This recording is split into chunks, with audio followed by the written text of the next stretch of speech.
আসসালামু আলাইকুম রহমতুল্লাহি ওয়া বারাকাতুহু। সম্মানিত দর্শক, আপনাদের কি লডর ভডর শব্দের যে ইতিহাস, সেই ইতিহাস কি মনে আছে? আমাদের নোবেলজয়ী সাবেক তত্ত্বাবধায়ক বা অন্তর্বর্তীকালীন সরকারের প্রধান বিশ্ব মানব ডক্টর মোহাম্মদ ইউনূস যখন রাষ্ট্র ক্ষমতা পেলেন, তার অনুভূতি জিজ্ঞেস করা হলো বা তার প্রতিক্রিয়া সাংবাদিকরা জানতে চাইলেন। তিনি সহাস্য বদনে ভুবন মোহিনী হাসিতে বিশ্ববাসীকে মুগ্ধ করে তিনি বললেন যে, "আসে দেখলাম সব কিছু লডর-ভডর করে ফেলেছে।" তো লডর-ভডর আমরা আসলে এই অঞ্চলের মানুষ, ঢাকা বা ধরেন আমাদের এখানে যারা প্রমিত বাংলা বলেন, তারা এই শব্দটির সঙ্গে পরিচিত নয়। এটি আঞ্চলিক শব্দ, চট্টগ্রাম অঞ্চলে এটি ব্যবহৃত হয় এবং এটি ডক্টর মোহাম্মদ ইউনূসের মাতৃভাষা।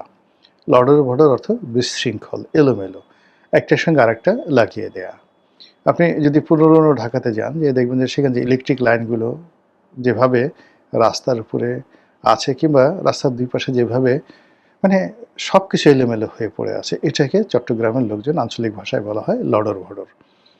তো সেই দিক থেকে ডক্টর মোহাম্মদ ইউনূস রাষ্ট্র ক্ষমতা লাভ করার পর তিনি যেভাবে ব্রিফড হয়েছিলেন, অর্থাৎ তাকে যেভাবে জানানো হয়েছিল, সেটা ডিজিএফআইয়ের পক্ষ থেকে হতে পারে, এনএসআইয়ের পক্ষ থেকে, তার রাজনৈতিক কানেকশন, মার্কিন যুক্তরাষ্ট্রের গোয়েন্দা সংস্থা, সব মিলিয়ে তার সামনে এসেছিল এক গাদা সমস্যা। অর্থনৈতিক সমস্যা, আমলাতান্ত্রিক সমস্যা, বৈদেশিক ঋণ, সব মিলিয়ে তিনি মুহূর্তের মধ্যে হোঁচট খেয়েছেন। সারা জীবন তিনি পোলাও খাওয়া মজনু।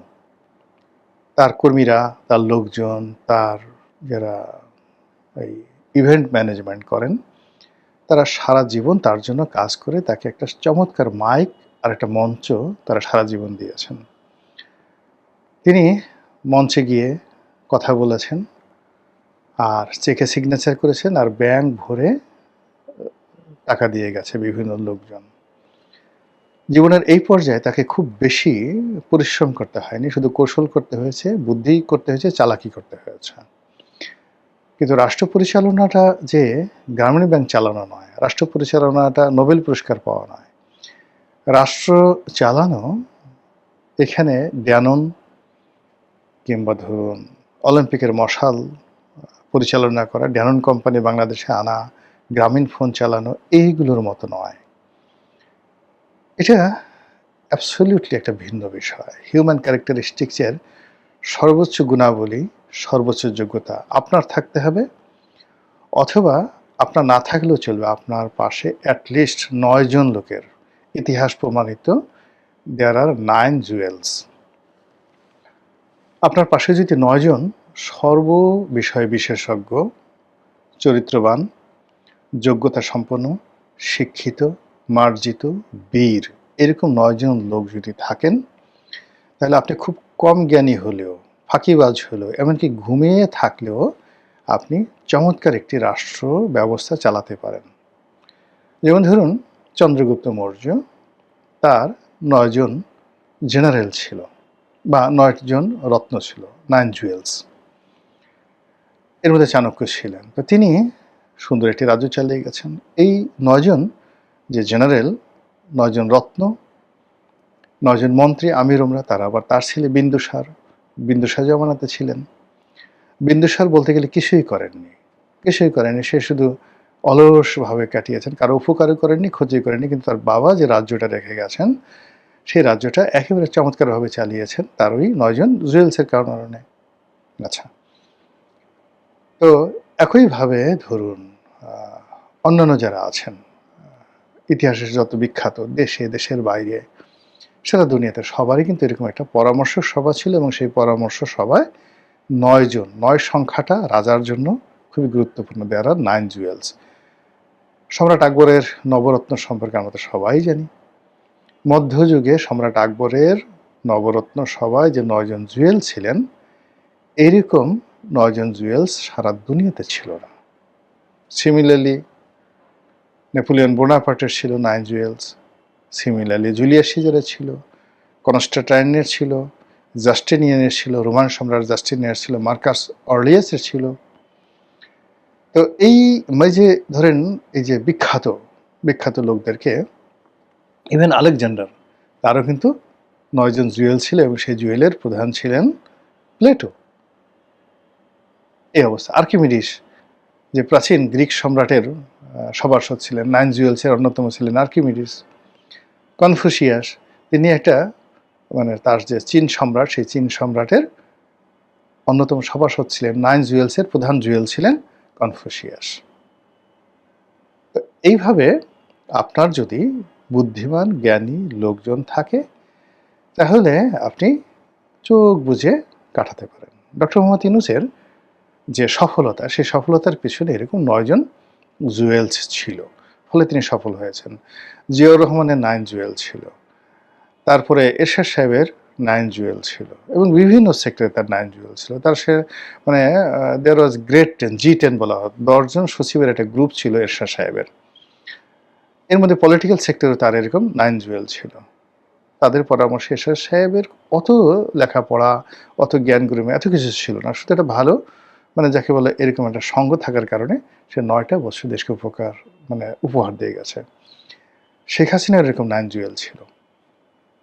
সে যত কিছু করুক না কেন, তার একটা এরকম জ্ঞানী গুণী এরকম 9 জন লোকের একটা বিরাট পরিষদ ছিল, ফলে সে 17 বছরে দেশটা চালিয়ে গেছেন। সেই ক্ষেত্রে ডক্টর মোহাম্মদ ইউনূসের যে 9 জুয়েলস, যেটা তার সিলেকশন ছিল কর্পোরেট জগতে, মাল্টিমিডিয়া জগতে, সেইটা তিনি রাজনীতিতে সিলেক্ট করতে পারেননি। তার জুয়েলসের মধ্যে যাদেরকে আমরা দেখেছি, আলী রিয়াজ সাহেব, তার জুয়েলসের মধ্যে আমরা দেখেছি আসিফ নজরুল সাহেব, তার জুয়েলসের মধ্যে আমরা দেখেছি শফিক সাহেব, যিনি তথ্য উপদেষ্টা, তার জুয়েলসের মধ্যে দেখেছি মাহফুজ বা নাহিদ, ওনাদেরকে দেখেছি।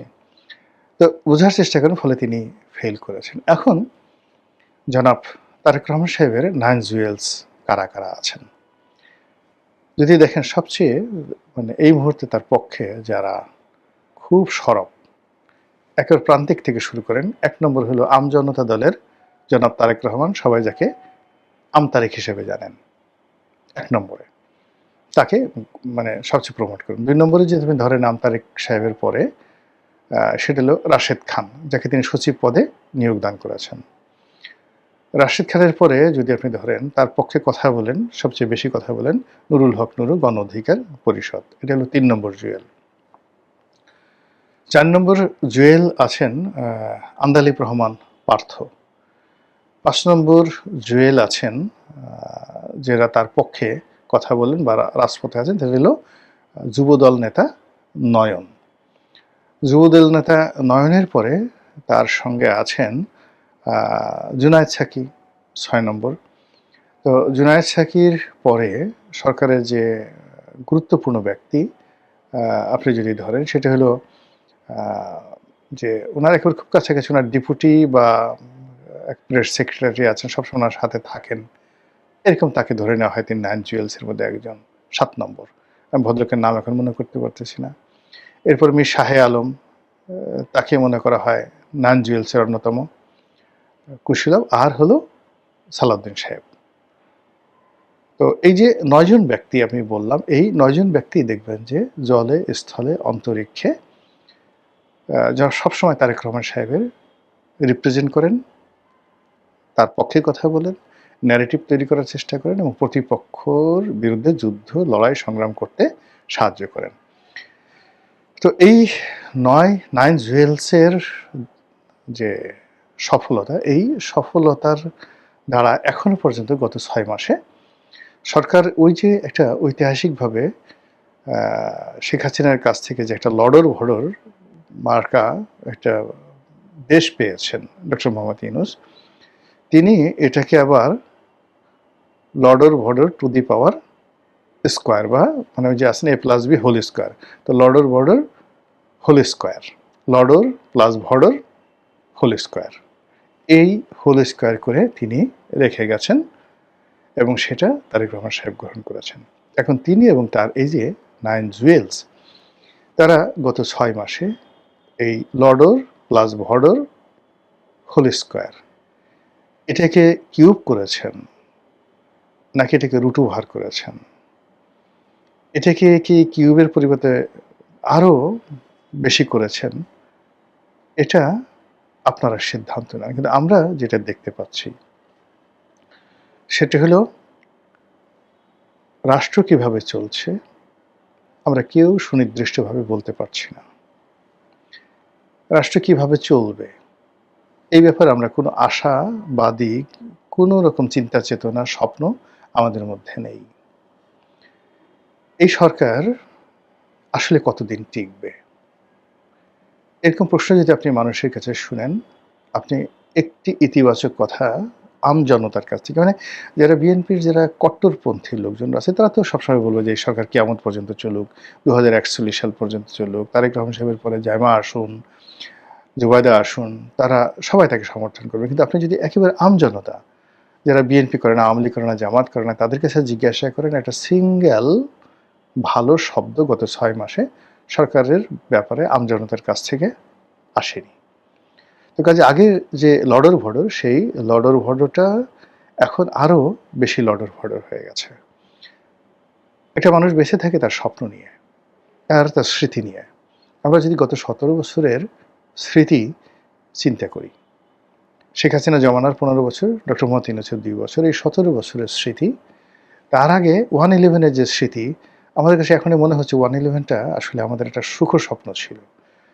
দুর্নীতি ছিল না, অনিয়ম ছিল না, সব কিছু মানে একেবারে টু দি পয়েন্টে। আপনি মইনুদ্দিন ফখরুদ্দিনকে যতই গালাগালি করেন না কারণ এখন আপনি যদি আপনি তাদের সেই সময় 2006 থেকে 2009 পর্যন্ত ওই সময়টাতে আপনি অ্যাডমিনিস্ট্রেশন দেখেন, ফাইন্যান্সিয়াল অবস্থা দেখেন, মানুষের ক্রয় ক্ষমতা দেখেন, সামাজিক অপরাধ দেখেন, সব কিছু মনে হবে ওই সময়টা জান্নাতের। এর বাইরে 2009 থেকে আজকের সময়টা পর্যন্ত টানা 17 বছর ধরে শুধু লডর ভডর লডর ভডর লডর ভডর হতেইছে। এর ফলে বলে না যে ঘর পোড়া গরু সিঁদুরে মেঘ দেখলে ডরায়। আমাদের দেশের বেশিরভাগ মানুষের ঘর পুড়ে গেছে। কারো অফিস, কারো বাড়ি, কারো পরিবার, কারো ব্যবসা, কারো বাণিজ্য, কারো মস্তিষ্ক, কারো হৃদয়, কারো মন, কারো স্বপ্ন তছনছ হয়ে গেছে। ফলে এই জায়গা থেকে বের হওয়ার জন্য যে স্বপ্ন দরকার, ড্রিম দরকার, যে উদ্দীপনা দরকার, সেটা এই সরকার এখন পর্যন্ত তৈরি করতে পারছে না। সরকার ফ্যামিলি কার্ডের কথা বলছে, পুরনো লডর ভডর লক্কর ঝক্কর মার্কা যে বাসগুলো আছে সেগুলোতে গোলাপি রং লাগিয়ে মহিলাদের জন্য এরকম কয়েকটা বাস রাস্তায় নামানো হয়েছে। তো এই জিনিসগুলো অনেকটা লিপস্টিক, অনেকটা কসমেটিক, মানে যাকে বলা হয় ডেভেলপমেন্টের মতো। এটা অন দ্য লং রানে কোনো মানুষকে স্বস্তি দিচ্ছে না। রাস্তাঘাটের বেশিরভাগ এলাকা বেশিরভাগ সময় ফ্রি থাকে, কখনো কখনো কোথাও দুঃসহ যানজট লেগে যায় ম্যানেজমেন্ট না থাকার কারণে। মানুষ কাজের জন্য হন্য হয়ে ঘুরছে। পুরো ইকোনমিটা 2 ভাগে বিভক্ত হয়ে গেছে।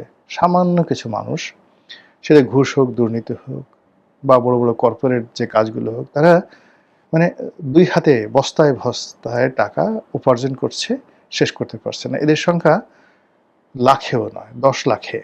এরকম সারা বাংলাদেশে যদি ধরেন এরকম লোকের সংখ্যা হাইয়েস্ট ধরেন 100-র মতো আছে। অনলি 100 কর্পোরেট হাউস ব্যক্তি যাদের কোনো রকম সমস্যা নেই। বাকি যারা আছে সবাই ডে বাই ডে ডেটোরিয়েট করছে। মধ্যবিত্ত শ্রেণীটা শেষ হয়ে যাচ্ছে। দরিদ্ররা ইমান বিক্রি করার মতো অবস্থা হয়ে গেছে। দেহ বিক্রি করার জন্য এখন নারী পুরুষ রাস্তায় পাগলের মতো ঘুরে বেড়াচ্ছে। তো এরকম একটা জায়গা থেকে যখন একটা মানুষ রিটার্ন করে, ইউটার্ন করে, সেক্ষেত্রে সম্ভব যখন সেখানে মানুষ মানুষকে স্বপ্ন দেখাতে পারে। যেভাবে এখন রুয়ান্ডাতে পল কাগামে স্বপ্ন দেখিয়ে একটা গৃহযুদ্ধে বিধ্বস্ত জাতিকে ইউনাইটেড করে ফেলেছিলেন, যেভাবে রবার্ট মুগাবে জিম্বাবুয়েকে এইরকম বাংলাদেশের চেয়েও খারাপ অবস্থা থেকে ইউনাইটেড করে ফেলেছিলেন, যেভাবে নেলসন ম্যান্ডেলা দক্ষিণ আফ্রিকাকে তিনি এবং থাবো এমবেকি যুগপৎভাবে দক্ষিণ আফ্রিকাকে আজকের পর্যায়ে নিয়ে এসেছিলেন। ইব্রাহিম তারোরে এই মুহূর্তে বুর্কিনা ফাসোর প্রেসিডেন্ট, একটি একেবারে পৃথিবীর মানচিত্র থেকে হারিয়ে যাওয়া একটা দেশ, সেই দেশটিকে আজকের পর্যায়ে তিনি নিয়ে এসেছেন। একইভাবে আপনি যদি ইভেন উগান্ডার কথা চিন্তা করেন, সে ইউভেনি মুসোভেনি ইউভেরি মুসেভেনি, সেখানকার যে প্রেসিডেন্ট, সে 80-র দশক থেকে এখন পর্যন্ত কন্টিনিউয়াসলি স্বপ্নের উপরে তিনি পুরো উগান্ডাবাসীকে এমন একটা পর্যায়ে নিয়ে গেছেন, আর যা হোক না কেন সেখানে অশান্তি নেই, সেখানে ম্যানিপুলেশন নেই, সেখানে মানে যাকে বলা হয় 2 নম্বরই কোনো জিনিস নেই। উগান্ডা, ওনার একটা বক্তব্য শুনতেছিলাম। তো সে যখন জাপান গেল, সেখানে গিয়ে বলল যে দেখলো যে কোবে বিফ, জাপানের যে কোবে বিফ, সেগুলো 1 কেজি কোবে বিফ বিক্রি হচ্ছে $1000। তো সে খুব আশ্চর্য হয়ে গেল যে আমাদের দেশে 1 কেজি বিফ যেখানে $2, অনলি $2, তো সেখানে $1000 হয় কেন? তো বলা হলো যে এটাকে ঠান্ডা ঘরে রাখা হয়, এসি ঘরে রাখা হয়, এদের হাত পা মানে মাসাজ করা হয়, তারপরে এদেরকে বিশেষ খাবার খাওয়ানো হয়, এদেরকে মদ খাওয়ানো হয়, ইত্যাদি ইত্যাদি। এই জন্য এদের মাংসের দাম অনেক ভ্যালু হয়ে যায়। তো মুসেভেনি বললেন যে জাপানিদেরকে আমার বুদ্ধিমান মনে হতো, কিন্তু এই গরু পালন করে আর এই গরু খায়, এরপর থেকে আমার কাছে মনে হচ্ছে যে আমার আর জাপান যাওয়ার দরকার নেই, আমি আমার দেশেই থাকবো, আমার $2 গরুই আমার জন্য অনেক ভালো। It's a presidential language, presidential language. তো এইরকম যখন আপনার ব্যক্তিত্ব থাকে, আপনার সাথে জেনারেলসরা থাকে, জুয়েলসরা থাকে, তখন আপনি যে কোনো লডর বডর অবস্থায় আপনি ভালো করতে পারেন। তা আমাদের এখন যে অবস্থা হয়ে গেছে, লডর প্লাস ভডর টু দি পাওয়ার স্কোয়ারের যে ফর্মুলাটা নিয়ে সরকার শুরু করেছে, তার সঙ্গে তার যে 9 জন জুয়েলস আছে, অন্যান্য যে সমস্ত জ্ঞানী গুণী পণ্ডিত ব্যক্তি এই সরকারের সঙ্গে যুক্ত হয়েছে, সবাই মিলে এই গত 6 মাসের লডর ভডর কোন পর্যায়ে রেখেছে, এটা আপনারাই সিদ্ধান্ত নিন। আর এইভাবে যদি চলতে থাকে, তাহলে সরকার আগামী 5 বছর কিভাবে চলবে, কিংবা আরও 10 বছর সরকার প্ল্যান দিয়েছে যে আগামী 10 বছরের মধ্যে তারা সব সমস্যার সমাধান করে ফেলবে, বিদ্যুৎ গ্যাস সমস্যা আগামী 2 বছরের মধ্যে সমস্যার সমাধান করে ফেলবে। এই জিনিসগুলো আসলে কতটা পারবে কি পারবে না, এটা আপনারাই সিদ্ধান্ত নিন। মহান আল্লাহ আমাদের সবাইকে হেদায়েত দান করুন এবং হেফাজত করুন। আসসালামু আলাইকুম ওয়া রাহমাতুল্লাহি ওয়া বারাকাতুহু।